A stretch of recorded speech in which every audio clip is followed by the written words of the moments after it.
Hey everyone. Today we're going to talk about something that powers literally everything, from the smallest atoms to the biggest roller coasters. Let's jump right in. So, what if I told you that a book just sitting there has energy? Sounds kind of weird, right? I mean, how can something totally still have energy? Well, it does.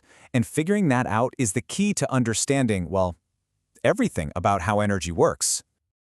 Okay, so how is that even possible? Energy and stillness?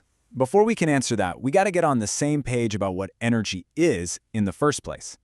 So really, energy is just the ability to do stuff, to make things move or heat up or just change. And there's one golden rule you absolutely have to remember. Energy can't be created and it can't be destroyed. It just changes its outfit, so to speak. It transforms from one form to another. And that's where the two main characters of our story come in. You can think of energy as having two basic states, or maybe two faces. We call them potential energy and kinetic energy. All right, let's start with potential energy. I like to think of this as the what-if energy. It's basically stored power just sitting there because of where an object is or what condition it's in. It's energy that's just waiting to happen. And you see this stuff everywhere once you know what to look for. You know that feeling when a roller coaster pauses at the very top of a hill? That car is just packed with potential energy. Or think about a stretched rubber band, or the water behind a huge dam.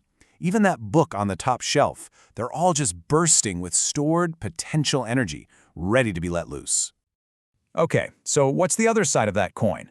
That would be kinetic energy.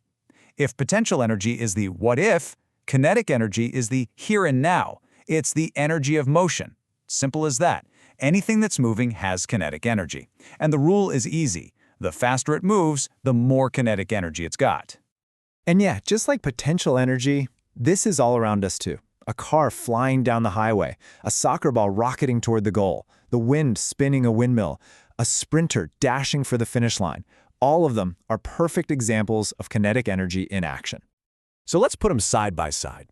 Potential energy, that's the stored stuff. All about position. It's not moving yet.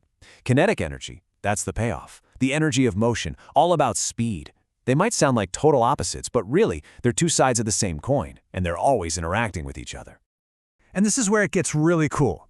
The most interesting thing isn't just what they are, it's how they're constantly changing from one to the other. It's like this amazing non-stop dance. And to really get a feel for this transformation, there is no better example than a good old-fashioned roller coaster. So let's follow one and see exactly how that energy shifts. Okay, picture this. You're at the very top. That heart-in-your-throat moment where everything is still, the car is just brimming with potential energy. And then, whoosh, it drops. All of that stored potential energy is instantly converting into the energy of motion, kinetic energy. By the time you hit the bottom of that hill, you're going at top speed. You've got maximum kinetic energy because almost all that potential energy has been cashed in. Now, it's worth mentioning, in a perfect, frictionless world, all that potential energy would become kinetic.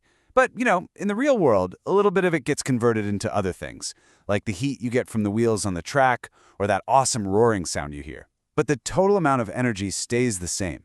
The main thing to remember is it's transforming, not just disappearing.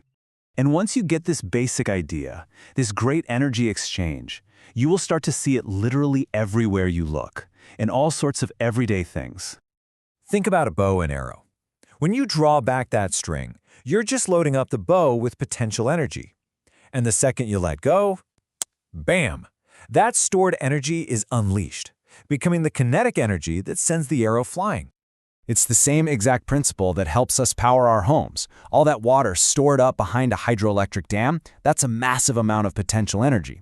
When they open the gates, that potential energy turns into the kinetic energy of flowing water, which spins turbines and, well, generates electricity for all of us. And it happens with the simplest things too. Just hold a ball in your hand. Because of its height, it has potential energy. Let it go, and as it falls, that potential energy turns right into the kinetic energy of a falling object. So, as you can see, this is way more than just some cool science fact. It's a core principle of our universe, and understanding it has huge real-world implications. I mean, think about it. Understanding this exchange is how we get those amazing, thrilling roller coasters that are also safe. It's how we get clean energy from dams. It's how athletes can perform at their peak. It's pretty much the basis for how every machine you can think of actually works. So, if there's one thing to take away from all this, it's that our whole world is running on this constant, beautiful cycle. It's all about the swap between stored potential energy and the active energy of kinetic motion, over and over again. So I'll leave you with a question to chew on. Picture a skateboarder on a halfpipe. They go all the way up one side, and for that split second, right at the very top of the ramp, they hang in the air. At that exact moment, which type of energy is at its maximum? Think about it, and you'll really start to see this stuff everywhere.